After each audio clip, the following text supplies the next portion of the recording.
Et bonjour à tous, bienvenue à bord. Je suis Meister, votre capitaine, et aujourd'hui je vous invite à découvrir le RP et les spécificités de la saison 2 des Terres de Meisteria.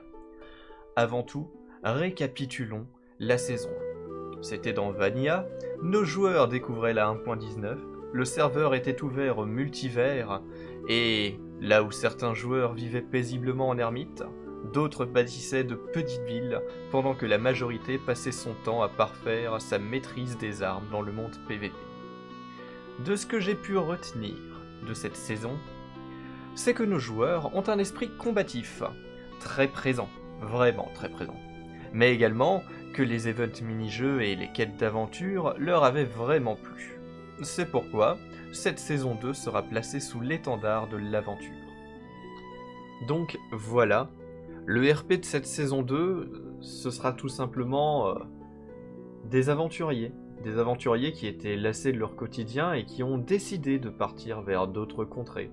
Peut-être se sont-ils perdus, peut-être ont-ils eu des aléas lors de leur navigation, mais en tout cas, ils ont fini par atterrir ici, dans des contrées inconnues, sur une île perdue au milieu de l'océan qui leur permettra de s'installer, d'avoir un pied-à-terre dans ce nouveau monde.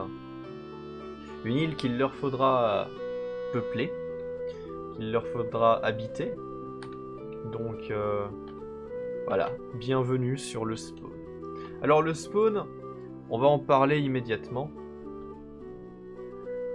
Il s'agit donc d'une île perdue au milieu de l'océan tropical, servant d'habitat et de zone d'échange aux joueurs.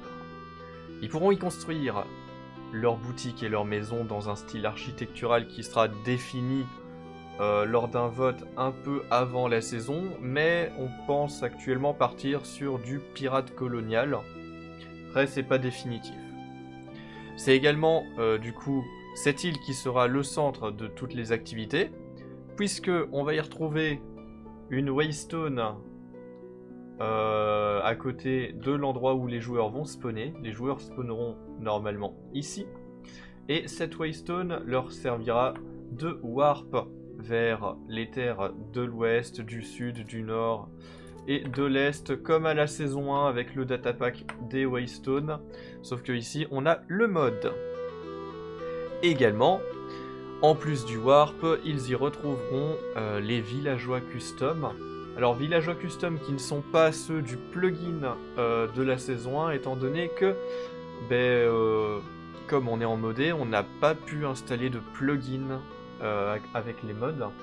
Donc on a trouvé un datapack également qui permet de faire la même chose. Donc niveau villageois custom, nous avons le starter pack qui, en échange d'une graine de blé, ce qu'ils auront très facilement, pourront avoir un tonneau qui contient le starter pack suivant.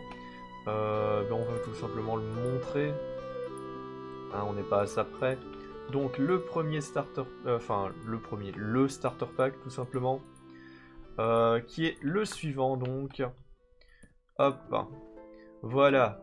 64 écus d'airain, une pierre de téléportation, les différents bouquins qui leur serviront pour découvrir quelques modes, le coussin péteur qui est un artefact qu'on obtient normalement que dans le coffre bonus. Donc voilà, ils auront droit au coussin péteur.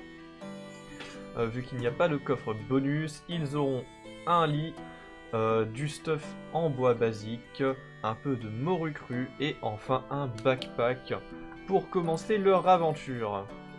Exactement, j'aurais pas dit mieux. Voilà, on va tout simplement se débarrasser de tout ça. Du coup, vous l'avez vu, il y a des écus d'airain dans le starter pack. Les écus d'airain seront les bases de l'économie du serveur. En effet, à côté du starter pack, on a le banquier. Le banquier qui leur permettra de transformer leurs écus d'airain en deniers d'argent et les deniers d'argent en pièces d'or. Sachant que du coup, il y aura un système d'économie bien propre au serveur, permis par le mode Kentoras, le mode que je développe moi-même via M Creator. Donc, Ce système d'économie sera basé sur les choses suivantes. Les écus d'airain, c'est la monnaie valant le moins cher. Elle est utilisée pour acheter des vivres communs comme du pain, des vêtements de basse qualité. Donc les stuffs de basse qualité seront achetables avec les écus d'airain. Ils pourront également acheter de la nourriture et divers fruits, enfin voilà. Tout type de nourriture pour animaux et également tout type de nourriture de cueillette avec cette monnaie-là. Avec les deniers d'argent. Avec les deniers d'argent, ils pourront utiliser cette monnaie pour les biens communs comme les meubles, la viande, les vêtements. Et enfin, les pièces d'or seront utilisées pour les biens de luxe comme les armures, les armes, l'achat d'animaux, le commerce interrégional et surtout les impôts. Parce que oui, il y aura un système d'impôts, donc les joueurs devront faire une maison au spawn, mais s'ils veulent installer une boutique au spawn, ils vont devoir payer des impôts sur cette boutique, évidemment. Quand je dis commerce interrégional, c'est tout simplement parce que il y a un mode qui s'appelle Mine Colony dans ce mode pack. Qu'est-ce que... Il y a eu une explosion, j'ai pas compris. Bref. Il y a le mode Mine Colony sur ce mode pack qui permet du coup aux joueurs de créer leur colonie. Alors évidemment ils ne créeront pas leur colonie au spawn, mais dans les contrées qu'ils exploreront, là où ils pourront faire leur base, leur colonie, tout ce qu'ils veulent. Mais du coup, s'ils veulent commercer entre colonies, il faudra qu'ils utilisent la monnaie du serveur. Parmi les villageois déjà présents au spawn, vous pouvez voir qu'il manque également une place dans cet étal. Elle sera pourvue évidemment par le vendeur de quêtes qui était déjà présent à la saison 1. Donc c'est un villageois qui permettra aux joueurs d'acheter des livres de quêtes custom, donc proposés par moi. Ce seront des quêtes donc événementielles qui viendront plus tard, expliquant ainsi l'absence en début d'aventure de ce villageois. Également, la zone PVP verra le jour sur le serveur. Or, comme on n'a pas de plugin, on n'a pas accès au multivers, donc on va devoir en créer une en survie. Et du coup la mettre à disposition des joueurs dans les premiers temps du serveur. Voilà, je pense avoir fait le tour. Du spawn de Mysteria et des spécificités de cette saison 2. C'est pourquoi je vous invite donc à me suivre sur les réseaux, principalement sur Twitch et également sur YouTube pour ne pas rater l'aventure modée Mysteria saison 2.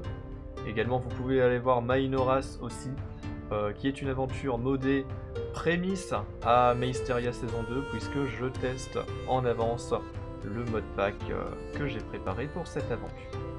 Voilà, c'était la pluie de Mystère, je vous fais des bisous et on se retrouve bientôt pour de nouvelles aventures.